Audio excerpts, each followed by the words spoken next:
uyu munsi uri hejuru twaramutse tubatumira kugira ngo dushikirize abarundi n'amakungu uko umugambi Imoscovide ubona ivyerekeye kiza COVID-19 muri ino minsi ben nico ugiye kubandanya ukora.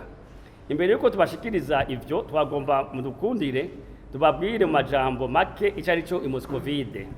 Imoscovide rero n'umugambi washizweho n'amashirahamwe aharanira iterambere y'abene gihugu ariyo Capes Plus, FZ Berindahe, Izirende Wihebure, Soshpai, OPPD, Nabacu, FG Peto, EPC na PEF. Kugira ufashe vyihuta wongere wunganire leta mu kugwanya ikiza COVID-19. Uti vyavuye kuki ku itariki ya 4 Nyandagaro mwaka uheze wa 2020 umushikanganje w'amagara y'abantu yarakoranije inama amashirahamwe ahani iterambere ry'abene gihugu basanzwe bakora mu vyeka amagara y'abantu hari hajya kuri INSP mu kurangiza iyo nama ubutumwa bukomeye kwari kugira ngo natwe tufate mu maboko kugwanya kiza COVID acamahagara amashirahamwe yose rero ko nayone uruhara mu kugwanya ico kiza. Niyo rero aya mashirahamwe twaja hamwe kugira ngo dushire ingufu hamwe kugira ngo tugire icyo twunganiye. Icumviro nyamukuru cyo gushiraho uwo mugambi rero twashatse kandi no gushigikira ibikorwa ingingo ya leta ingingo yafashwe n'icubahiro mukuru y'igihugu cacu cyo gufatikiza COVID nk'umwansi wa mbere w'u Burundi kandi w'abarundi bose. Iyo ngingo rero yayitangarije abarundi n'amakungu umunsi twariko duhimbaza isabukuru igira 59 ya Burundi gwikukira. Kuyu umugambi uratanguje ibikorwa byayo kwegerekerezo rya 14 Nyandagaro umwaka wa 2020 yihaye indumbero nyamukuru yo gufasha no gukomeza ihanahana inguru zose no kwigisha abantu bose ibijanye no kwikingira kiza COVID-19. Ni muri iyo ndumbero uyu mugambi Imoscovide ufise igikorwa cyo gukurikirana no kwigisha abaremesha kiyago bari mu bitumba no ku makartie yose igize iki gihugu cacu kugira ngo turandurane n'imizi ikikiza kigisibije ku isi. Banyakubaha dusangiye kurongora amashirahamwe arukiye muri Imoscovide, banyakubaha bamesha makuru muri hano kugira dushobore kubabwira neza uko tubona ibintu nico tugiye gukora mu kubandanya dufasha leta no muri runo rugamba rutoroshe. Twagomba tubanze tubashikirize ibiharuro vyerekana ingere COVID-19 yifashe. Ivyo navyo byatanzwe n'ubushikanganje bw'amagara y'abantu no kugwanya sida kuwa 2021 ndwarande. Abapimwe bose mu gihugu umugera wa COVID bangana 170 n'amajana 139. Abapimwe kuri uyu mugambi isekeza rya kabiri ya nyicubure mukuru w'igihugu sinandura kiza coronavirus bangana n'ibihumbi 29 n'amajana 339.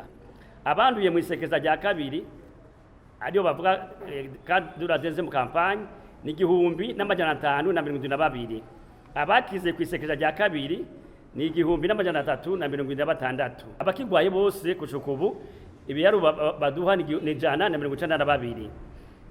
Abitavye Imana mu isekeza rya kabiri ni 4. Abitavye Imana kuva kiza gitanguye ni 6. Numva ko bwa mbere bari 2 bwa kabiri naho kuri isekeza rya kabiri 4 baca bose hamwe 6. Turavye rero ivyo biharuro ko vyifashe tugomba by'ukuri tushimire leta y'u Burundi bene uwo wese yagize caterera kugira ico kiza nikibandanye gikwiragira mu gihugu mu bene gihugu. Dusabye leta kubandanya muri ivyo nzira kandi ifate ingingo zose zikenewe muri iki gihe byibonekeza ko ari ngombwa ngo zifatwe kuko turabona ko ivyo ico kiza COVID-19 bindagurika ku mwanya. Imoscovide nayo ibona ko itegerezwa kubandanya igikorwa yishinze cyo guhimiriza no kwigisha ibijanye no ngombwa yerekane uruhara rwayo mu kwigisha mu guhimiriza eka na cane indongozi mu bene gihugu kugira ngo ico kiza kirandukwe burundu mu gihugu cy'u Burundi.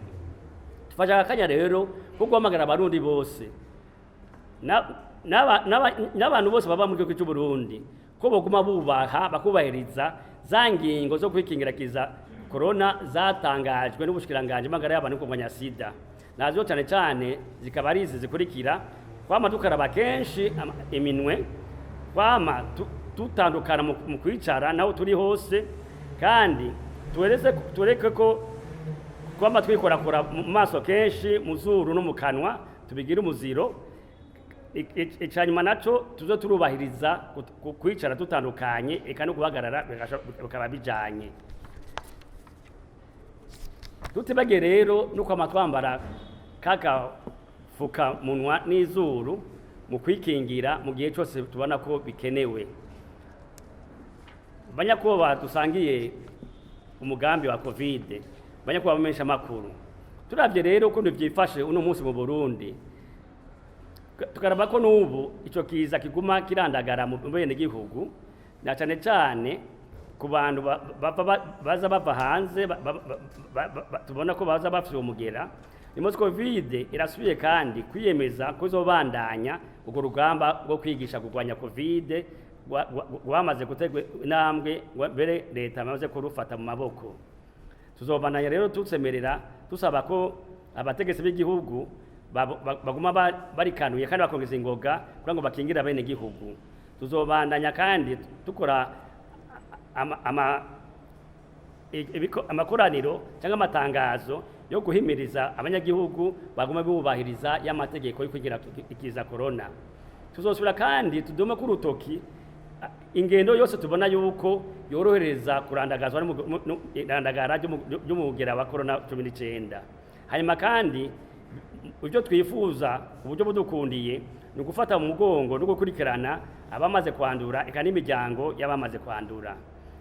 Icyo tusozera ko rero mu kurangiza tuzokora ibikorwa bitotuma duterera kugira ngo kurwanya ikiza coronavirus bizemo ubumenyi n'ubuhinga buhanitse, kugira ngo uko tuvyumva ko bibangamira muri iyi minsi bigabanuke.